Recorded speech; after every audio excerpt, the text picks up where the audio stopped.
Found out the microphone here, but you ready? We're getting ready to head for the home stretch. It seemed like there was one other area but one we want to get into and make sure we spend a little bit of time on is that whole business of sponsorship. I'll kick this off and then get Don to pick up. In the whole area of sponsorship, two things that are pretty clear that need to be talked about a little bit, and probably more than that. But one is just that whole general thing about effective sponsorship, how we do it, and then how you start knowing when to move away, how to move away, that kind of stuff. And then the thing about the medication, which is an increasingly troubling kind of thing in this whole business of how we deal with people. I sometimes think that depression has become an attachment to alcoholism. That these day and time, you almost don't have it without some depression being hooked to it. Of course, it does have a little something to do with getting insurance payment for going into treatment, but nonetheless, it is a very, very common kind of a problem we deal with. Let me just sort of make some general remarks to start with about sponsorship. I believe it is a vital thing. I've never been without one, except for that first little period when I came in to the program and didn't even know how to spell it. Let's find one. And then I got one, and I've never been without one since. And I've had three, and still got my third one. And I'm very, very grateful. I'm a really lucky guy in a lot of ways. I don't know how you weigh it, but I've got to have one of the longest and strongest sponsorship lines I know anything about. I'm 45 years sober, and I've got a sponsor sober longer than me, and he has a sponsor longer than him. And that's unbelievable of having that kind of, and what a great feeling to know that I got two old relics like that above me. And I tell you, an interesting thing happens that you can look forward to if you're not already there. As you get older in the program, finding sponsorship becomes more and more of a challenge. Like I'm right now, as I mentioned earlier, I'm the oldest male member in North Carolina, and I sort of have a not a job description, but I kind of have a criteria for what I look for in a sponsor. This is just me. But I want a sponsor that's senior than me, for one thing. It's not absolutely vital, but it's vital to me. I want one that's senior just because it just feels good, just feels right. I want one that's active in all legacies of Alcoholics Anonymous. I'm somebody who believes that you can get locked up in the steps so tightly that you get almost as isolated in recovery as you were in the alcoholism. And so I think you can really get into that kind of staring at your navel, checking your emotional pulse every 30 minutes. And so I want somebody that's active in all legacies. That certainly recovery is the heart and soul. But if I don't learn unity so that I can connect with my fellow members and with the world around me, I'm still in a heap of trouble. And then service. I believe any recovery that does not involve a healthy, vigorous service life is a recovery that's shortchanged and misses a lot of where the real joy comes from. So I want somebody who embodies that kind of stuff in the way they function. I want somebody that I like. I've never had a sponsor I didn't like. Some people say if you don't hate him, you got the wrong one. I couldn't disagree more. I've never had a sponsor that I didn't like, that I didn't like to hang out with, that I didn't respect. He used the term heroes. My sponsor always been kind of heroes to me. They're folk that I really look up to. And so I've sort of got that general criteria for what I'm looking for in one. I've got a way, and I'll give you this just sort of background so that it goes into this thing of how you function in sponsorship.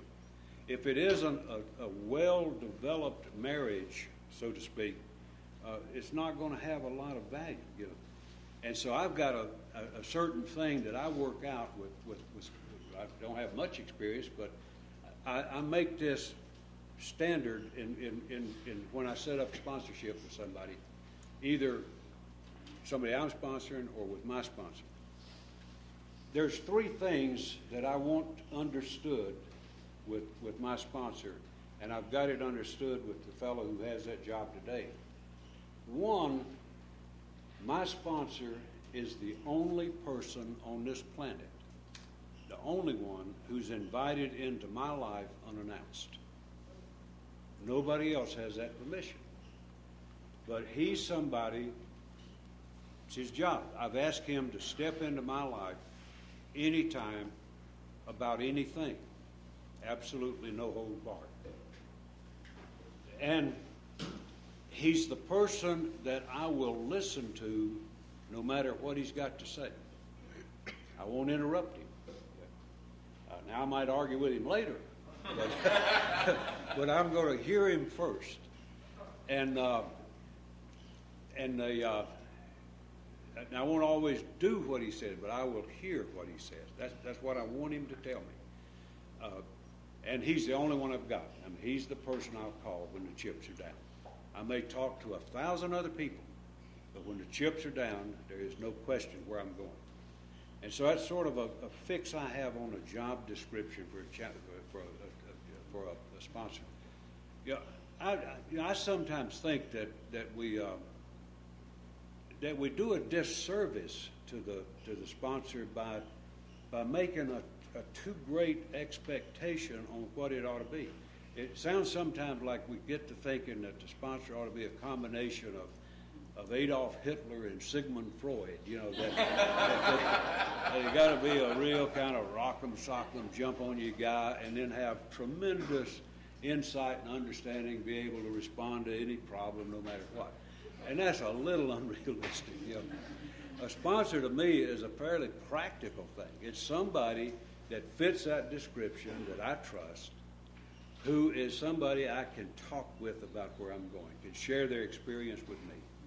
And so I don't put those kind of real glaring kinds of expectations on the guy. I want it to be that kind of a sound, solid, functioning relationship.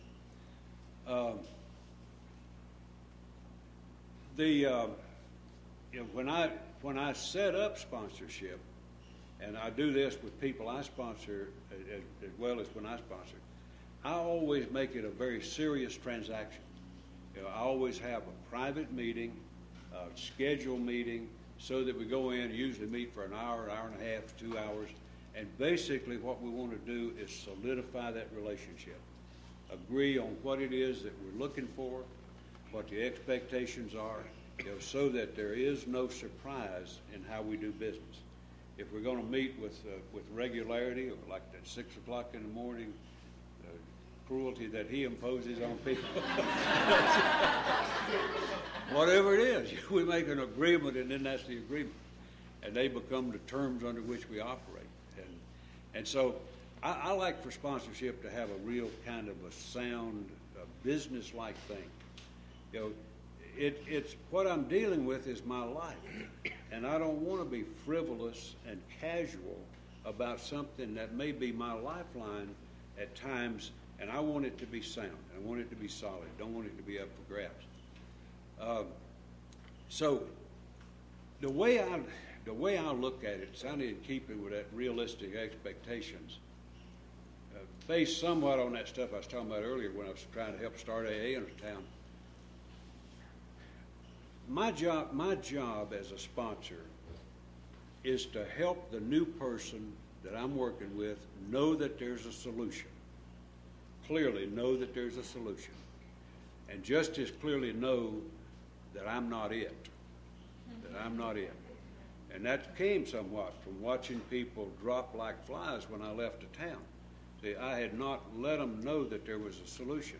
All they knew is that I was a wonderful person. And that's not enough. That's not enough. This illness is far too deadly for that kind of a little lightweight approach.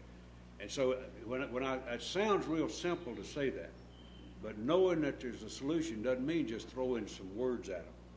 It means having them to have enough understanding that they know how to put that in motion. Sometimes it takes a short time. Sometimes it takes a long time. I just say one more thing about this, generally about this thing of discontinuing sponsorship. I don't like the term fired. That's just not a good term for disrupting a spiritual relationship. It just doesn't fit. Because we're not employing somebody. It's just something we agree in good faith to try to carry out. And sometimes it just doesn't work. I don't commonly make it a practice to discontinue until I'm absolutely convinced that it no longer has utility. And sometimes the kind of thing that I look at in discontinuing is, like, well, I'll give you one example of a guy I had that he's a wonderful fellow. He's sober 20 years. Well, he's dry 20 years. And he was a guy that he was one of the first people that I stopped for therapeutic reasons. Lack of therapy, I think, was probably. I worked with this guy, and he's a real verbal kind of guy who really believes that he can make a living doing nothing. He just thinks he can skim the world forever. And horrendous background. Loves to do fourth and fifth steps. If you ever want to do a seminar on fourth and fifth steps, I'll be glad to send him up here and do it. But that guy is absolutely fabulous and just loves to talk about his last operation. He'll beat you to death with that. And loves to do fifth steps. But when it comes to 6 and 7, where you start thinking about change, it becomes a different issue. And I worked with this dude for 9 years. And I listened to more fifth steps than I had patience to endure. And never saw 1 ounce of any effort at recovery, at trying to do anything about it. And he came to me one day, I'd been beating on him about amends. Came to me one day, he said, "Man, you're going to be proud of me." I said, "Thank God." "What happened?" And he said, "I made some amends." Well, I knew every amend he owed from all those fifth steps. I said, "For God's sakes, tell me what it is." And so he told me it was about something he jumped on to college. And so I said, "Well, tell me how it came about." Literally what happened, 2 policemen armed came to his door to get the money.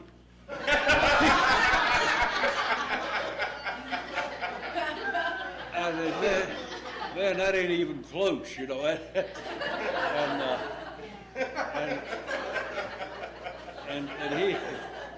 And he aggravated that with one thing that I try not to be a terribly arbitrary guy and to set up just harsh judgments, but there's one thing that I will not sponsor, and that's somebody who jumps newcomers. I'm just not going to do it.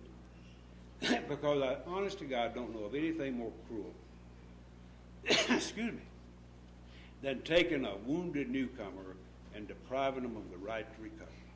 So I won't deal with that.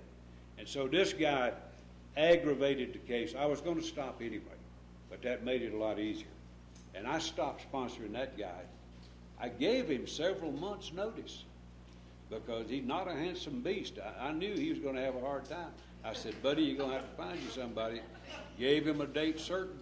And on date certain, he still hadn't found anybody, but I was out of here, And so now he's 11 years later. He's 20 years sober. He still calls me once in a while, and he tells me a lot of wonderful stuff, and I pay absolutely no attention to it because none of it has any connection to reality. And so I listen to it like the wind blowing, and I'm cordial with him, and I hang up and wait for him to call me again.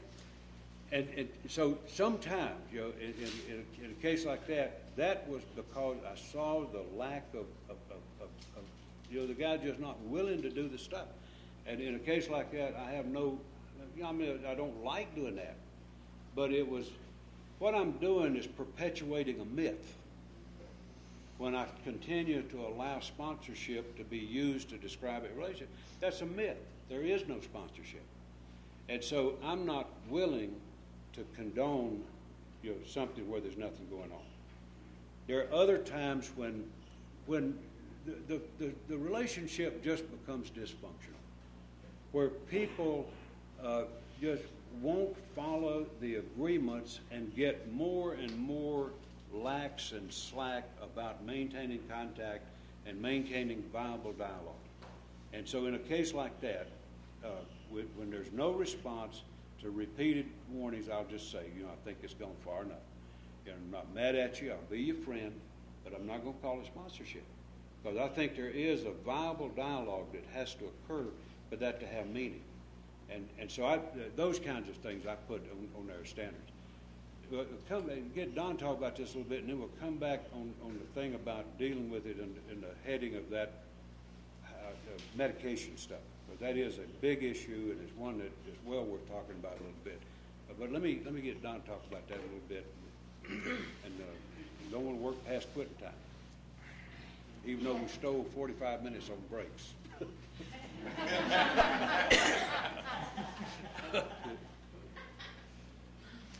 I've been sorting through this one of late because I've come to dislike the word sponsor, because it doesn't mean anything anymore. It means too much. And I had an experience that set it off, and then I'll tell you what I think about sponsorship. It's part of my battle with ritual, by the way. I was at a little conference in Ohio last year. My host was a young fellow, about a year. From a sponsorship line that says, call me before you go to the bathroom in the morning. Total taking over your life. And nice enough people, but that was where he came from. I was 33 years sober. And as we began to interact during the weekend, it became clear to him that I do something a little different. And so he asked me, because part of the ritual that this group goes through is I have a sponsor whose name is,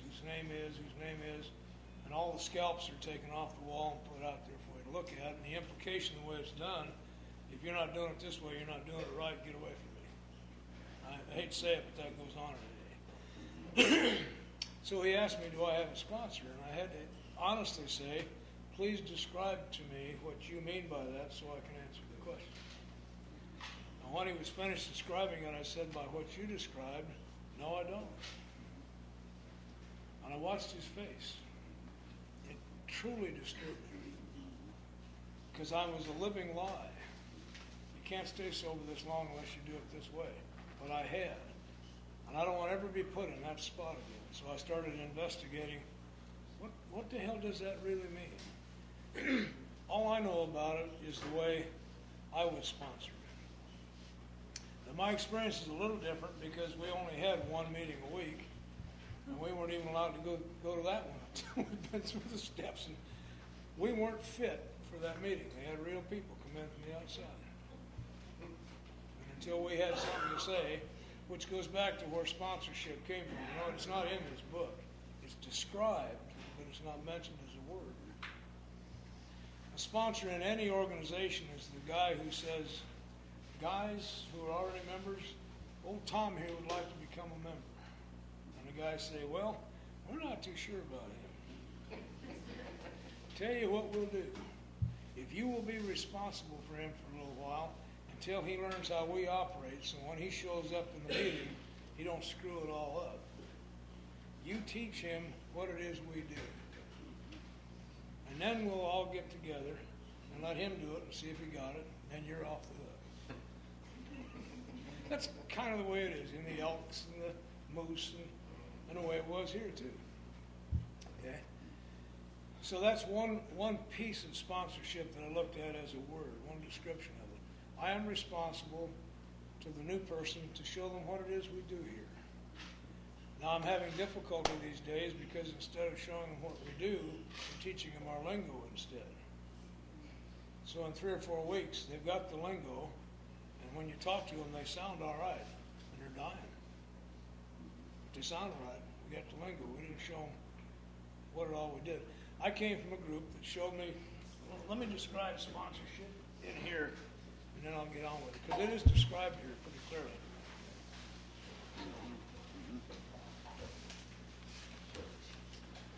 In the forward of the first edition is described. We of Alcoholics Anonymous are more than 100 men and women who have recovered from a seemingly hopeless state of mind and body. To show other alcoholics precisely how we recover is the main purpose of this book. That describes it. My job as a sponsor, as was done with me, they showed me precisely how they had recovered. Didn't lie to me. It was a strange thing that I saw. My life was more important to them than anything else, but they didn't care if I died. It's one of the first apparent conflicts in CNAA. Your life matters more to me than mine, but I don't care if you die. I'll live with it. Showed me precisely what they had done. Now, we were in a limited environment. They couldn't do a whole lot. There were restrictions on your time and your movement. But part of what they did do was begin immediately working with others. Immediately. As I go through this book, I see the same thing. Everything about AA is immediate. As soon as you have some information that may save her life, go tell her. You don't have to wait until you've done everything by the number. She might die between now and then. In fact, quite often, the person with 3 weeks of sobriety is more effective on a call than I am because they can't believe me. They can't even hear me. And besides, I talk kind of fluffy. Except on a 12-step call. Talk loud, buddy. Talk loud? Yeah, talk loud.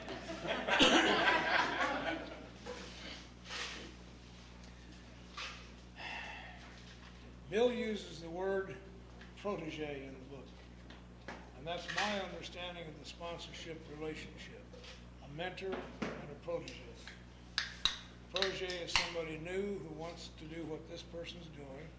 And the mentor takes time out of their otherwise busy life to walk gently with a new person and show them what it is we do and how we do it. To befriend them. But it's a relationship of equals. From the very beginning, it's a relationship of equals. Now, taking that background, the way I sponsor today and have for years in the free world is very simple. There are instructions in here about what to do when somebody asks you if you'll work with them. There's some hoops to jump through, first of all. Let's say you've heard me and decided you want what I have. So you come to me after the meeting and say, will you be my sponsor? My response is, my home group meets on Friday morning at 6 o'clock at St. Joseph's Hospital in the Aspen room right next to the cafeteria. Why don't you meet me there and we'll talk about it? I want to know, first of all, if you really mean business. And if you show up at my group at 6 in the morning on Friday, you mean business. I don't have to question you or interrogate you. If you don't, we can't talk about it. So I'll just wait. Now, when we talk about it, I'm like Tom. There's certain things we need to know what's going to go on here. Well, I'm going to show you precisely how I recovered through this book, which means we have to find a time and a place that we both agree on, and it has to be regular. The first lesson that I got was be regular. Now, you can come once a week, you can come once a month, you can come every day. I don't care, as long as we establish that. As long as you understand what we're going to do here is go through this. We're also going to do other things, but during this period of time, be quiet. If you knew anything, you wouldn't be here. Okay. Basically, I'm going to read this to you and then share with you how it is that I was brought to this, and then we'll talk about it. And then you'll get assignments like I did. And they're not other people's assignments. They come right out of here. This damn thing understands us completely. We're too dumb to even know when to pray, so it tells us when. And it tells us how, and it tells us when not to pray, when to get off your ass and go do something. It tells you what question to ask and when to ask it. I mean, they're really very clear. Left to my own devices, I'll screw it up. So we will do that. Now, I believe that I'm responsible for exposing you to the wholeness of AA. I have been influenced deeply by people that I could not put the word sponsor on, that have had effect on my life so profound it changed me. Bob White was one. He was one. Well, West Parish. There were some old timers in this operation when I got here that were giants. We don't need giants anymore, by the way. Any social movement that's getting started needs giants to break down the barriers. But we just need leaders now. But anyway, I'm going to expose you at the proper time to my mentors. I have them all on tape. You'll get to hear their voices. I love reading Chuck's book, but I'd much rather listen to the talk he gave that the book came from. There's something about Chuck's he. It just gets to me. So I will expose you to that. And at the proper time, and you don't know when it is. I do, because I've been practicing this a while. One of my favorite things, because I get asked to talk locally from time to time, in the fifth step one time, a fellow and I were fifth stepping, and I had to talk at a treatment center, and he was ultra sick, so it took a long time. And we went through when it was time to go, and he didn't know how I operate. We fifth stepped all the way out, we got into place, and I informed him then that he was the 10-minute speaker, right in the middle of the fifth step. It's time you got involved. And what better time than when you're all cranked up? You're temporarily telling the truth.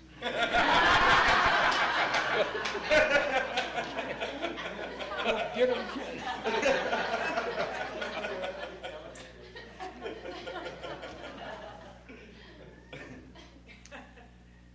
As a sponsor, I am to be not only a mentor, but a guide. I've been over this trail. I know the difference between a snake and a stick. And on this path, there really are no snakes. There's only sticks. But some of them have thorns in them. Example. I got a kid that's been in and out, and finally got him through some inventory, and a good part of the inventory, because he's young, was the way he mistreated women. Okay? And we got some very specific amends to make. But the biggest one is he's got to change how he treats women. And when we went into the inventory, he had spotted a little filly that intrigued him. And I said, well, perhaps you ought to leave that alone until we're through here. And he took that direction. And as soon as we finished the fifth step, he says, can I call her now? I said, well, if you think you can have a date with her and not hurt her, yeah. But you got to ask yourself, can you call her and have a date and not hurt her? Called me back just before I came down here and says, I'm having difficulty. How in the world am I going to have a date if I have to worry all the time about whether I'm hurting her or not? I said, well, it isn't time then, is it? Okay. I don't tell them you can't. I suggest until you're straight with the thing. Because if you continue to harm people, you're surely going to drink again. A change has to take place. Amend doesn't mean I'm sorry. It means change. I changed what I did here, and I changed what I do from here on.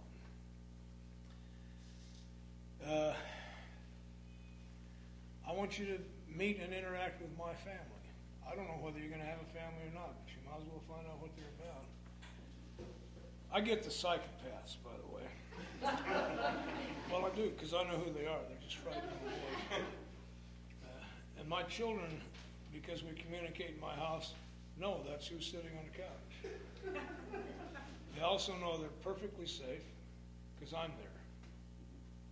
And there's no question about it. I can out-psycho anybody that comes into my house.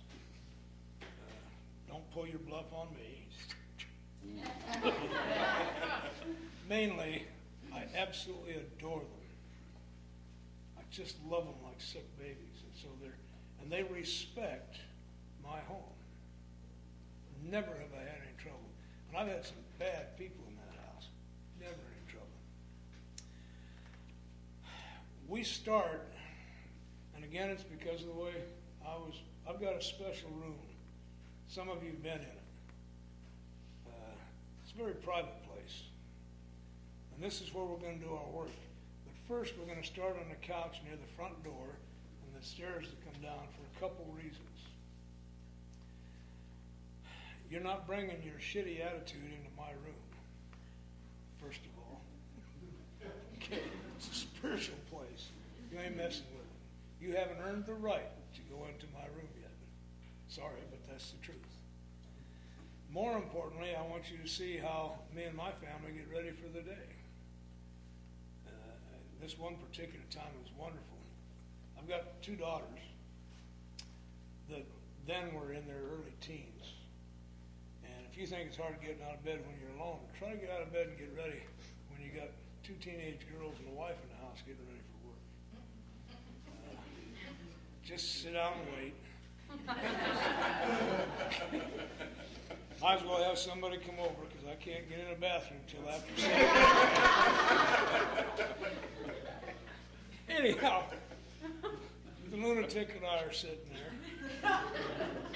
This is one who later threatened in my own driveway to kill me. He got distressed because it's on the truth. He didn't, obviously, but we're sitting there, and my 13-year-old comes tippying down the stairs, and I've raised a mouthy one who has attitude and writes letters to the editor and gets right in your face. And I encourage that. Her sister's a wimp, but I love her anyway. She comes tripping down the stairs, and she said, "Excuse me," with attitude. And I'm reading the book. We're involved in life and death here. And shocked me, and I said, what do you want? I was surprised she would interrupt this meaningful thing going on here. She says, I live here too, and you haven't introduced me to this person.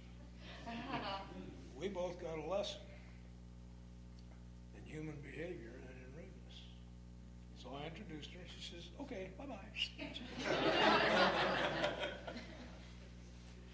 I want to expose you. If you have come to me to ask me to sponsor you, I want to expose you to the things that made me what I am. Every now and then, one of the guys that come with me on one of these deals or to a conference, I never ask them to. If they ever ask me, I'll see to it they get to go.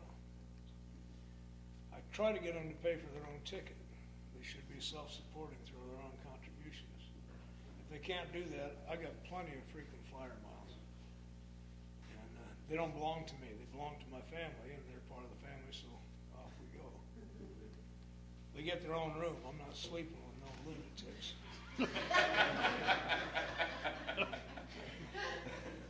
Unless the conference is paying for it, put us where you want. Just make sure there's 2 beds.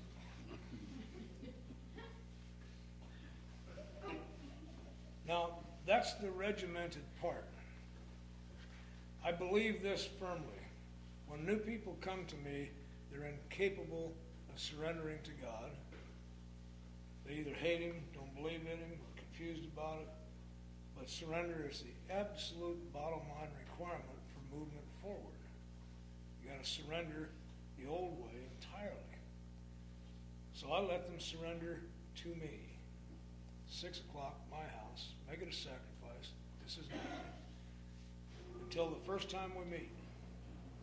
Then they surrender to process. And in the process, they're able then, in time, to surrender to God, and now that's when I let them go.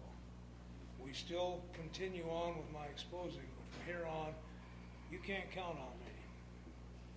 And the way that works out, because that may happen at the 3rd step, it may not be until the 5th or 6th step. I watch for it. We have had a rigid schedule. You must be there every Tuesday at 6. That's the deal. But once we finish the 5th, 6th, and 7th step, you no longer have an appointment. In fact, back at the 4th step, you no longer have an appointment. You go home and you make a list. As soon as your list is done, call me, and I will make time for you. But I'm not putting any restraints on this thing because this has to come from within, not from me.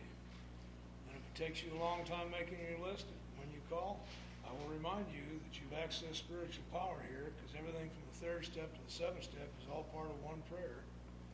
It's one spiritual activity. Don't wait too long. So that's kind of how I do that.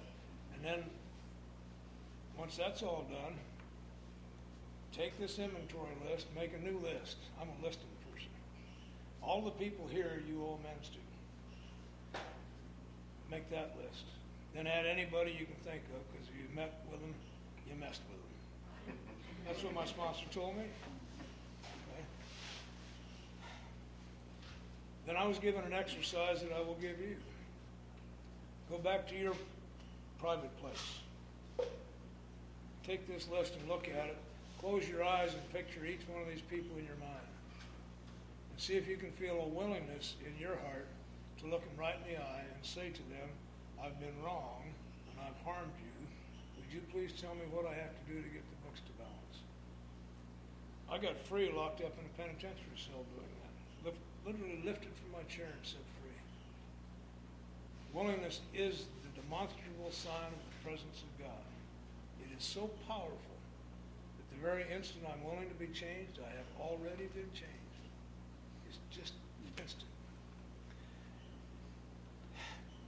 Then I kind of go over that list with him. My sponsor did with me. He had me, because I couldn't get out and make amends. They wouldn't let me out, and they wouldn't let you in.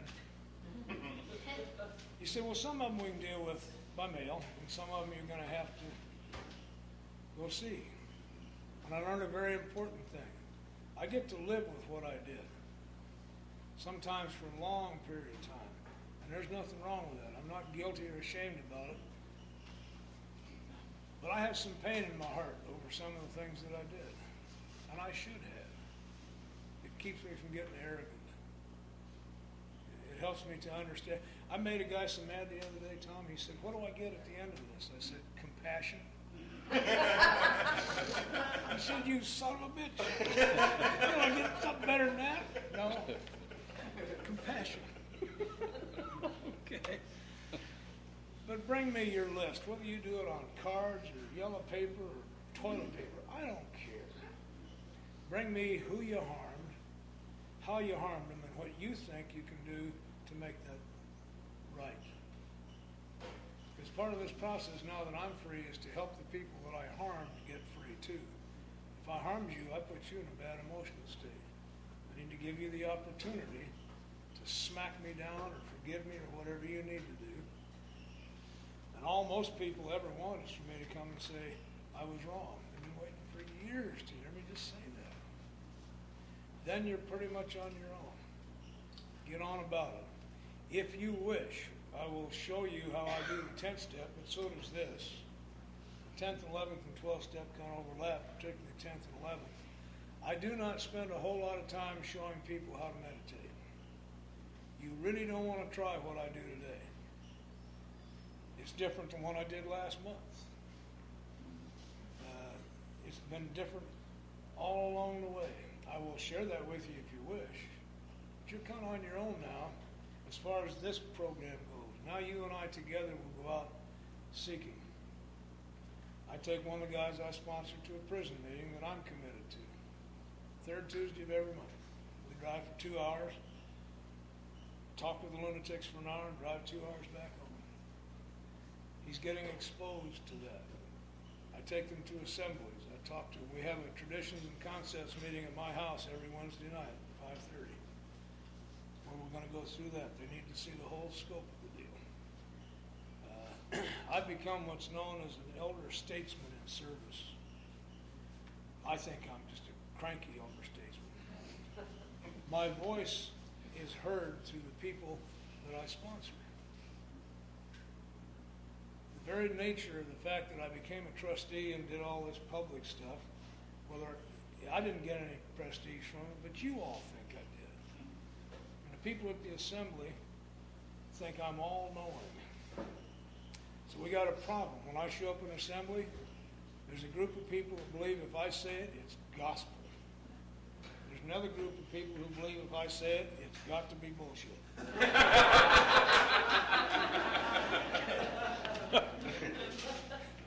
So I found out how to be really effective is to send 10 people that I've been working with there, and my voice is heard 10 times, and nobody knows I said it. It's heard.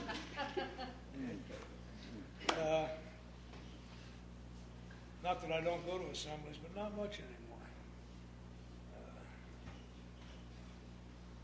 I'm still very active in general service, and if I sponsor you, you must know that. I will expose you to it. You may not fit in general service. You may fit in some other kind of service. I'm like Tom. Service is where the rich part of recovery comes. I know what I'm supposed to do here now today with you guys. My real responsibility, my real job, is to make sure that after I'm dead and gone, 50 years from now, that whoever comes through that door gets the same shot I did. And that means I have to stay actively involved in serving the fellowship as a whole beyond anything that I want. I just finished taking on general service. People I love dearly. Some of them are really mad at me, and I don't care. This 4th edition Big Book has a statement in it that's so outrageous I could not sit home and not say something about it. In the foreword to the 4th edition Big Book, there's a statement that says, fundamentally, the only difference between an electronic meeting and a home group around the corner is on a format. How many people are going to get killed by that one? So don't worry about it. It's been taken out. 5 people. That's all it took was 5 people to write a letter saying, this is outrageous. Put this on the agenda, and let's let the conference see this. I don't think they're going to like it, and they didn't.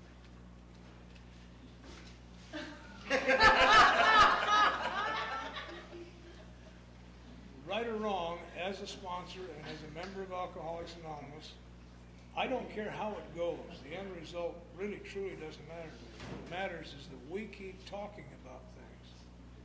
This fellowship will survive only as long as we're all talking about things.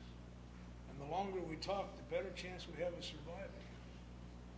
If you need to vote, you haven't talked long enough. Okay. And the stuff we did in the 80s that solved all the problems are brand new problems again. We're trying to solve them all over again. That's as it should be. Each new group of people needs to resolve the problems. We don't want solutions, we want resolutions. Constantly bring them in. Our group inventory covers that. The group I belong to had a closed meeting. I frankly think it should be an open meeting. So at every group inventory, I brought up, let's open it up. And one of the guys I sponsored said, no, let's keep it closed. And we engaged in the battle. Because the new people who had come during that period of time weren't part of the decision. They need to be part of the decision. You become part of my family if you wish. You know my wife, you know my children. We get together in my backyard. You don't have to clean up dog crap because we don't have a dog.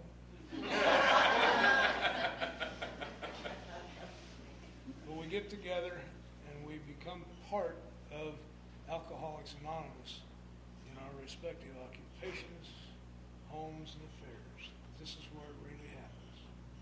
Gather in the backyard. Some of you know about our Fellowship of the Spirit conference every year. It's held up right around 10,000 feet. It starts on Thursday. So on Wednesday night, we hold a potluck. Both so you can all get together, mainly so you can stay at 5,000 feet for a while. So when you get to 10,000, you're not going to get oxygen depletion sick. And we get the benefit. The main thing sponsorship does is, for me, I'm constantly addressing my own alcoholism. I'm never very far away from it. I'm explaining to you what happened to me back in 1953, and in 66, and in 67, and it's fresh to me. I challenge every week, maybe I'm not an alcoholic.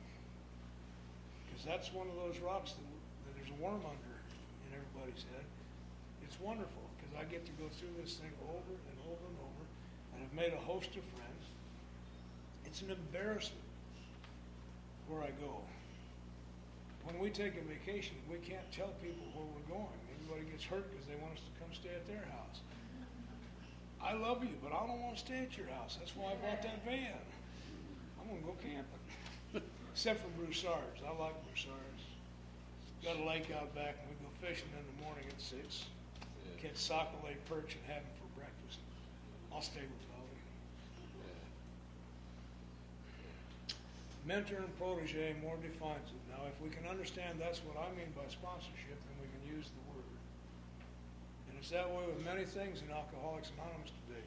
The words that have no meanings because they have too many meanings. I was at a meeting probably 15 years ago when it first hit me, and I started my little personal thing about not becoming ritualized. A lady was sharing in a meeting, and it was a good sharing. She came to a place, she said, I had this particular problem, I did a quick tenth and it's over. It's gone, and moved on. I thought, whoa, wait a minute, what'd she just say? She did a quick tenth. What the hell is a quick tenth? Now, I've been around a while. I know she meant she had done a 10-step inventory. What the hell does that mean? Did she do it the way the big book shows, the way Hazelton shows, the way, some weird way? And if I'm a new person, what the hell's a quick tenth? And I began to try not to get into the lingo, but to describe the experience. Because you had to convince me. I didn't trust anybody. I stayed here because I watched these three guys after the school that talked so good and sounded so good. I watched them on the yard. And I watched them on the tiers. And I watched them as they moved through that penitentiary. I watched unselfish courage demonstrated by my sponsor. They were messing with our school one time. And this was a shocker. This guy was cool. He was spiritual and never got upset by anything, and he was doing life. And all of a sudden the administration decides they're going to mess with our study school. And he freaked out. That's what he got mad, that's what he did. He said, I'm going to go see Wilson, who was the associate warden of treatment. And he stomped down the stairs and headed for the warden's office, and I know he's headed for the hole is where he's headed. You don't go stomping into the warden's office raising hell when you got a number on your chest. He's going to the hole. Some period of time passed, and he came back, and he was happy, and they quit messing with us. And somehow I understood I had just seen true courage in action. It would have been so much easier for him to just say, let it go. Then he wouldn't have to tie up Saturday and Sunday anymore. He didn't need that thing for himself. He did this for us. He became a spokesman for those who had no voice and risked going to the hole and having all his privileges taken away for us. That's the kind of courage I want. That's the kind of courage that I must have, because I'm going to be asked along the way to go places that are really scary, like church basements and Masonic halls. Safest place I've ever been, Tom, was at Harnett. I was in the middle of it's kind of a maximum security prison. The fences are all over the damn place. They don't want anybody out. And I'm in the center of it at night. And my mother and I had been talking. My mother gets nervous because I do a lot of prison work. And I have to remind her, Mom, the time to get nervous is when I was one, not now. And I'm standing surrounded by the bad guys in the middle of the night. And a feeling came over me that I was in the safest place I have ever been in the world. Nothing could happen to me there. So I want people to experience what I've experienced. I don't want you to have my experience, but I want to expose you to my experience. What else? That kind of covers it. As you are, where you are. That's all I'll take you. And whatever you want to do, do it. I actually have people come to me after I've shown them how to write inventory, and they didn't write it that way. And I listen to them anyway. What do I care? This is the best way. They'll get back to this eventually. The big thing is they made an effort. And who the hell am I to diminish that effort? So I'll listen. I got nothing else to do. I'm retired. The reason that I've been able to do what I've been able to do is because of sponsorship. When I was trustee, I was gone 50 weekends a month, many times during the week. 50 weekends a month? Or 50 weekends a year. Well, that's what it felt like, Tom. No, I've never been so busy in my life. And at that time, all of a sudden, I have no less than 5 people I'm taking through the big book. I'm thinking, this is an overload, God. What the hell are you doing to me? Until I realized the reason I was able to do this other stuff was because I did this every morning. I shared my experience with a new person and helped them along the way. And that's why this other job could be done. Without that, it's nothing.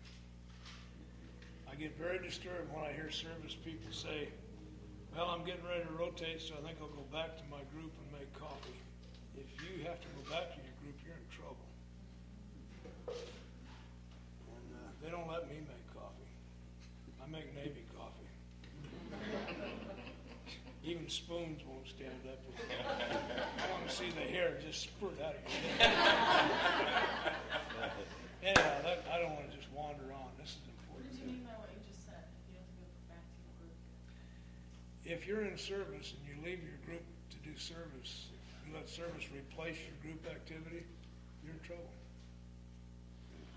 You need to be a member of your group and then serve from there, not the other way around. I've seen people who let service become their recovery. They're really hard to be around.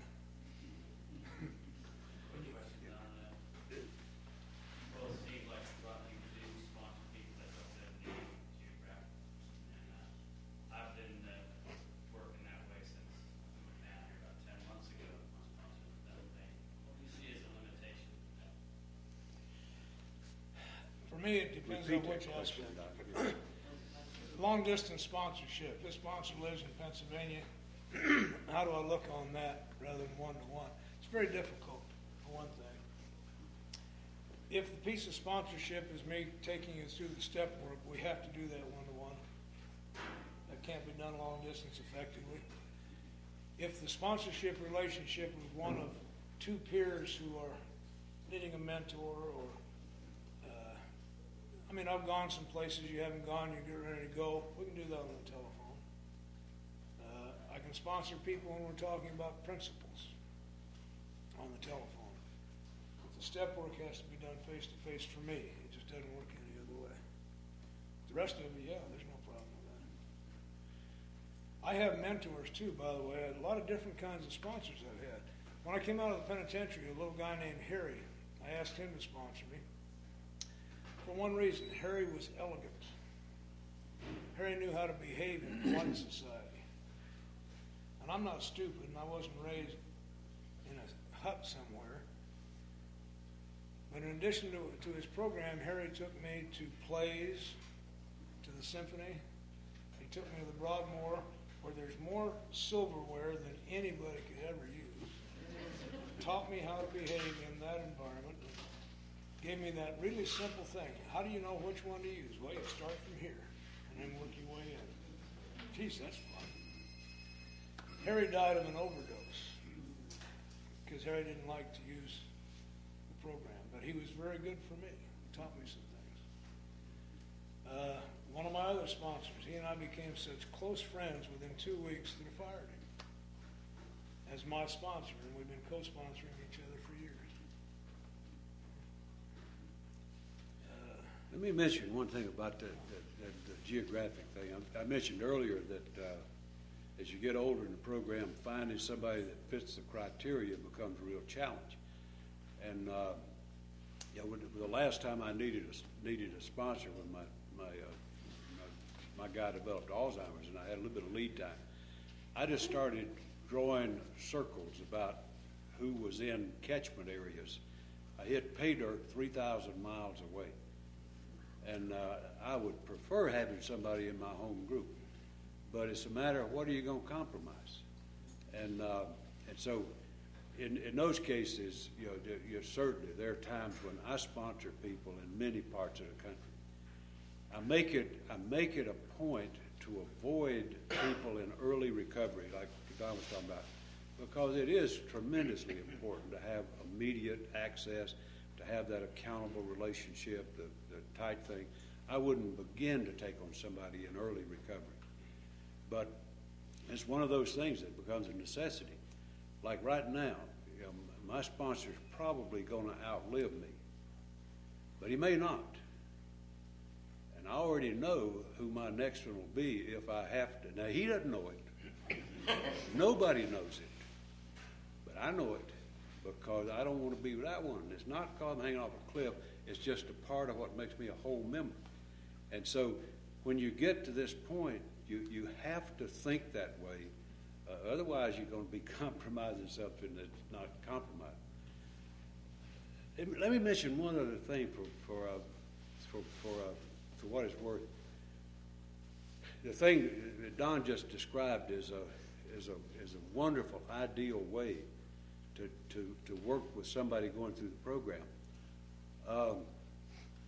For a long time, I was really frustrated with the revolving door in AA, was just watching people come through here and not even get touched much and just going back out. And so I was really hunting for some ways to more effectively grab folk and work with them. I was looking for anything. I've done taking people through steps a lot of ways. One-on-one, do it 14 weeks, you name it, and I've tried it. All of them work to some extent. And then one day, in fact, Don and I were, he kept telling me about something he was doing that made sense, but I'm a kind of a visual person. I said, why don't you show me what you're talking about? And we sat down, literally sat down in the corridor of a hotel and grabbed 4 or 5 other outstanding alcoholics and pulled them in. And I know you remember, he just opened the book and he said, well, here's what we do. And opened the book, read a sentence, and I had to break up the meeting because we just got going with the thing. It was that simple. And at that point, that made sense to me, that you could take a group of people and do what he's talking about, and you could do it in a group setting. And so I started, he was my mentor then. And so I didn't have a clue about what you did other than hotel quarter. And so when I had something I wanted to discuss, I'd get on the phone and say, now, what do you do about this? And he'd tell me, and then we'd do it. Well, I've been doing that for several years now. I'm not a magic bullet thinker. I know better than that. But in all the years that we've been doing that, we've never had a single person who's gone through the whole experience who's drunk again. Now, I'm not a magic bullet guy, but I do believe that it's almost impossible to get drunk if I follow this thing the way it's laid out and practice it. So I think it's a powerful kind of a thing. One reason, two reasons I just mentioned that I really like about that. One is that I'm a pretty heavily committed guy too. I've got an awful lot of things that I'm involved in, all of which are important. And so I have to fight for how to deal with the people I want to deal with. And so this group approach really makes something realistic for me that otherwise wouldn't be. I just can't afford the time at this point to do the one-on-one. And in all honesty, if I had the luxury of time, I would not do it one-on-one. I'd do it in a group. Because what I find is that the group magnifies the power. And that you never know whose experience is going to be really meaningful. So periodically, I just finished one, lasted a year and a half. And so I just periodically do it with people I'm sponsoring and others that might want to join in. The last one, a year and a half, we finished with 30 people. And that's just incredible to me that gee whiz, you couldn't think drunk could stand still that long, much less make that kind of commitment. So there are a lot of ways to do stuff, and I'll always be grateful for that one because they've made a tremendous difference with a lot of people. We know where that came from? Where?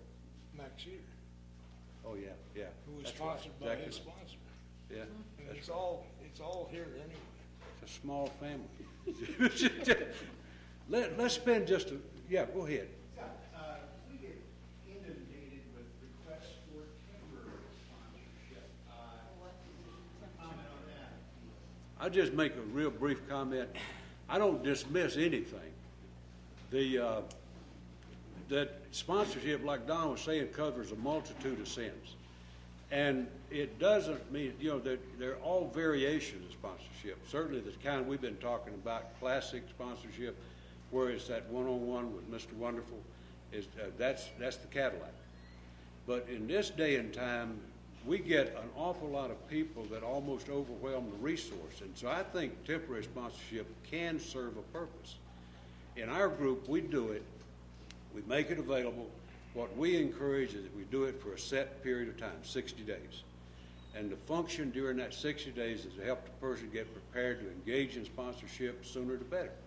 And at the end of 60 days, it concludes either with permanent sponsorship or movement toward that. And in the course of it, what we do is just the obvious stuff. We show them how to get to meetings, give them access to somebody they can comfortably call. So I think there's utility for it. We changed the words on it, Mike, because we looked at that as an area, as if it's coming out of prisons and treatment. And the sponsorship relationship is almost a holy thing. It's a spiritual thing. It does not fit temporary. So we changed the word to temporary contact, and the function is the same. You get a contact, then you get exposed to the fellowship in your area, then you find a sponsor. This contact will be your guide for a while. There's, That eliminates that confusion. Yeah. I'm being sponsored when I'm not. Good point. let me read a couple quick things here and then back to Tom. These are descriptions of sponsoring. Shift it, when you get through it, go into that medication a little bit. Okay. Okay. We search our acquaintance for a closed-mouthed, understanding friend. He's on what page are you on? I'm on page 74, but I'm skipping. You're not going to keep up with me. It is important that he be able to keep a confidence, that he fully understand and approve of what we're driving at, and he will not try to change our plan. There are some of the descriptive elements of sponsorship. Closed mouth, keep a confidence. I lost a sponsor once because I came to him in the midst of a genuine crisis. Told him some things. He saved my life because after telling him about it, he says, "That's insane. Go back and rescue your children." So I did. In absolute confidence. It's something I talk about from the podium today. But at that time, it was necessary that it not be. Anyway, I got back to town and I heard all about it. What he has done has made it impossible for me to ever tell him anything that I think needs to be kept in confidence. And that changes. But at the moment, I must be very careful not to pass on what you tell me in confidence. And it may seem silly to me that you need to have that quiet, but I don't care. I'm not going to talk about it. The medication thing is, oh God. Some people need certain kinds of medication. True manic depressive people, from my own experience in the field and in knowing some of them are helped by lithium, which is something that your body produces, and if it doesn't, then you need to take it. We've got a lot of old-time members who need that. It's a chemical imbalance. The doctor I learned about it from said if you need it, it works. If you don't, you get toxic within days. And that's how they find out whether you need it or not. In fact, that's how doctors find out whether you need anything or not. Today's new medications need adjusted on a regular basis. I'll put it this way, my problem with people taking medication, particularly for depression, is that I can't work with them. Not that I won't, I can't. My experience is they can't show up. Even if they show up in the room, they can't show up. The feelings are deadened. That's what the stuff is all about. And so we don't go anywhere. And I'm more than willing. I have dear close friends who have to take certain kinds of medication. It almost always comes back to lithium. I personally believe, and this is just my belief from watching over the years and from listening to my wife, who is a 30-year nurse, Prozac is one of the most dangerous drugs any alcoholic can take, period. I've watched nothing but devastation with that. I won't say get off of it. I think we're in bad shape if we tell people to get off of medication. We've killed some people here doing that. If they need it, they need it. But if you're taking it, I will tell you this, the day is going to come, if you're here, where you will need to make that decision. The one case that I love the most about it, and God works nicely with me. He softens me and gives me views. Little Monica up in Minnesota took on a little 18-year-old girl as a newcomer. And it wasn't very long until we discovered that this girl had 102 personalities. She had been raised in a satanic cult. And fragmented. She was on some really heavy-duty psychotropics and antidepressants and all kinds of stuff. And we just worked. One of the things Monica did was teach her how to have group conscience.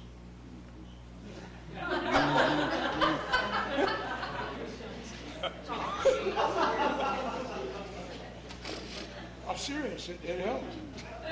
The psychiatrists are trying to get her integrated. Monica just taught her how to do it. Let everybody talk. This is so real that one of the 14-year-olds who comes out burns himself with cigarettes when he's out. When he goes back in, the burn goes away. This is some real stuff. Anyway, this girl came to God is either everything or nothing. In a long process it took. 8 of the personalities are alcoholic, by the way, so far. Came to God as everything or nothing, did her own praying, her own inner searching, went to her psychiatrist and said, I'm through. No more psychiatry, no more medication. Scared all of us, because no withdrawal either. She functions as a very fine member of her community today. She's in her 20s. Does really well. Is fully, the personality shifts are still there, but she is not distressed by them anymore. She knows who she is, and she knows who each of them are, and slowly she's getting better and better and better. But she got off her medication because it came from inside. And whatever that process was, I don't know, but it worked. The scariest time of all was when one of the personalities didn't know for sure whether they were alcoholic and wanted to take the test. We know she's alcoholic, and we know 7 of the others are too. So what are you going to do there? Okay. She had group conscience.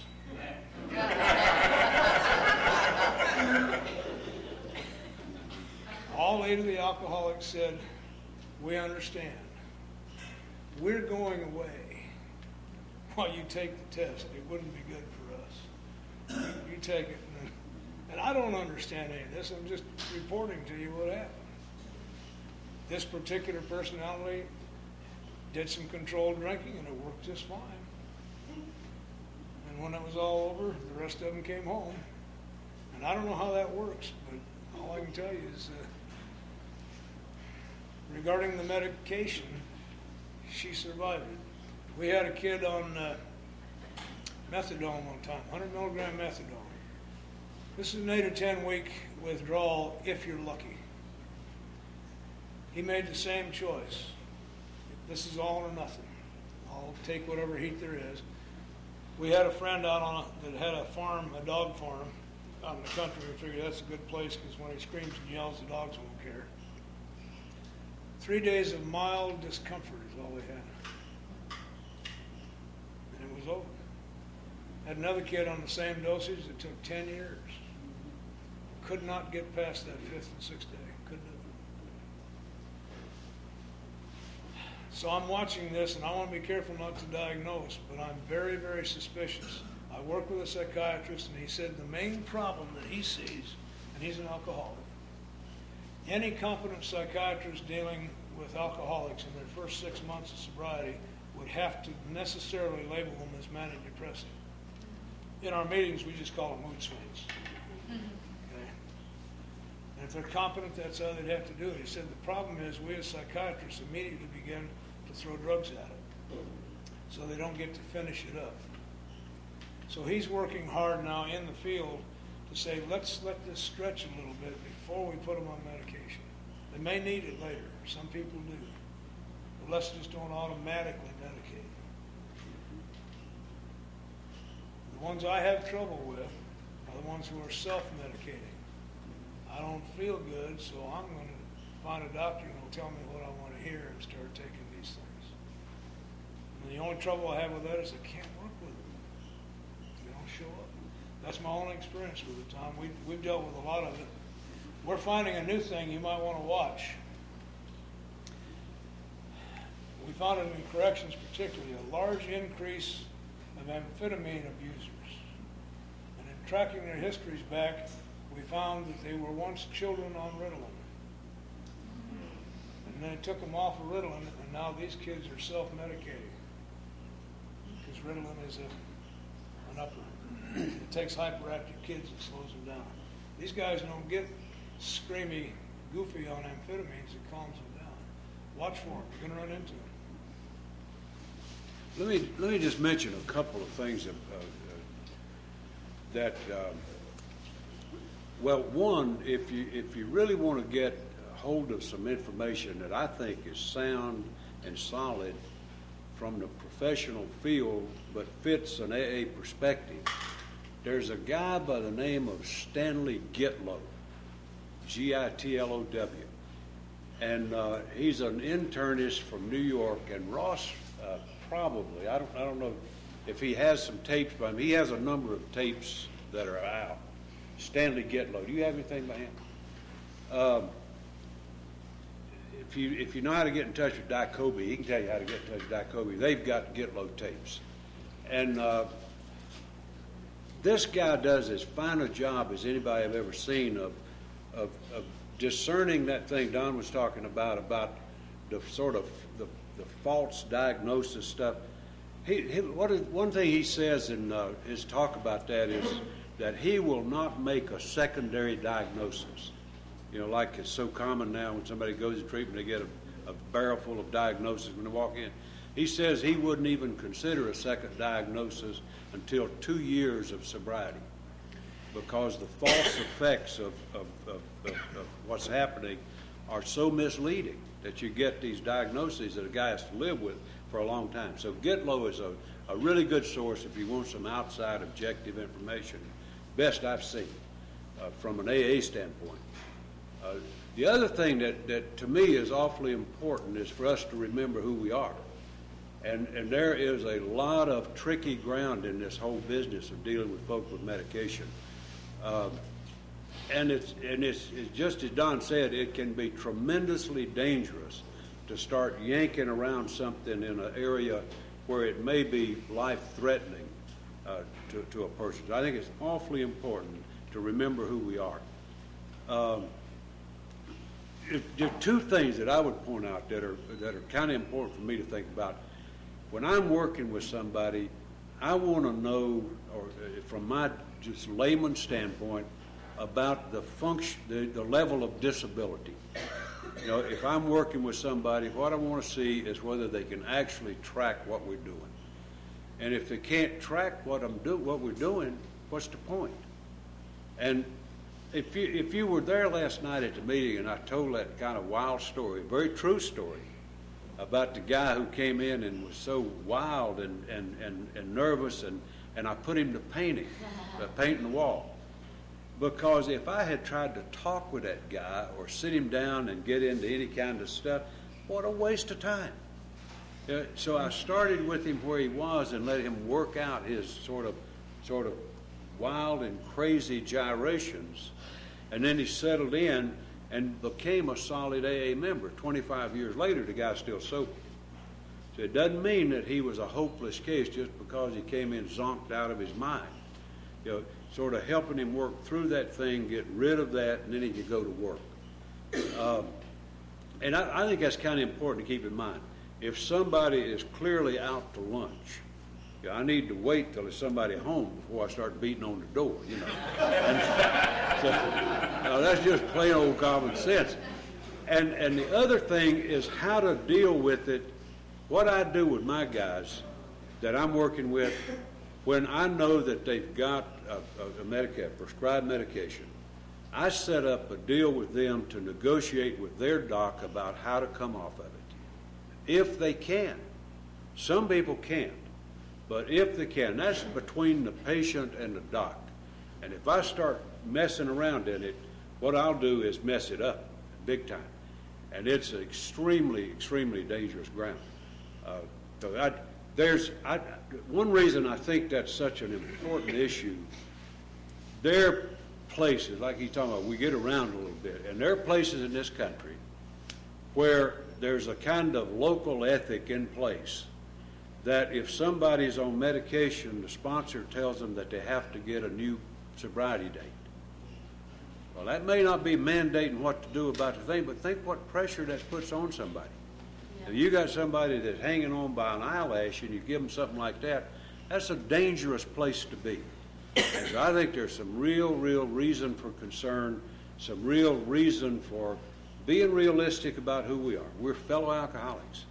And what we can help somebody do better than anybody in the world is to find recovery when they're in shape to be able to engage in the process. And sometimes we have to step back and let them get through with whatever critical care they're undergoing before we can really start working with them. Doesn't mean that we can't, do the best we can with them, but we just don't need to start trying to get down to some nitty-gritty work and doing 4 steps and all that. You got to wait a while for that. So it is a tremendously important area that can. I have personally didn't observe the suicide, but I have personally been associated with cases where this kind of stuff got out of hand and there were actual suicides because of some kind of a sloppy intrusion in something where we had no business. So it's not nickel and dime stuff. It's about people's lives, and I think we have to take it very seriously. Sometimes all we can do for long periods of time, like with Chuck, just love them and accept them. Yeah. I'm going to set a standard.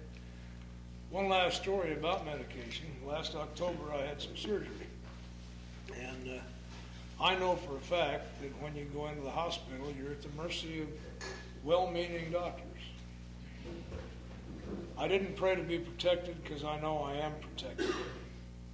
Went in, the surgery went fine. It was pretty weird, but it had a spinal block, and I was awake, and then I was asleep, and then I was awake.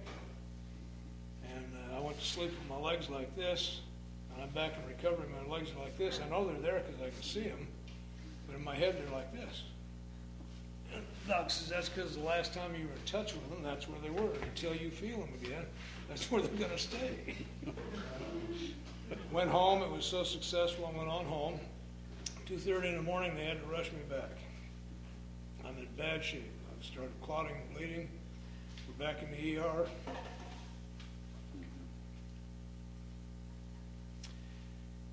And they're doing extraordinary procedures.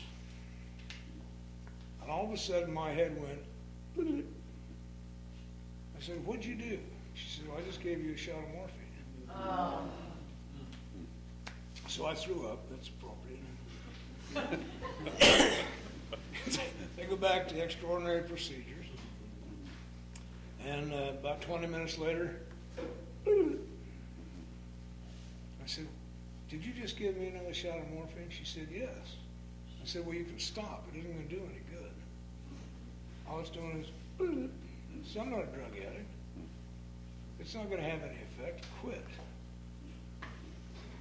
The nurse is apologizing. The one I remember most, they were all lovely people. I learned about kindness. The one I remember most, though, is the one who was hurting me the worst, saying, "Sweetie, I'm sorry I'm torturing you." And I wanted to say, "Sweetie, shit." Call me sweetie. What I remember the most, the thing that did me the most good, was this.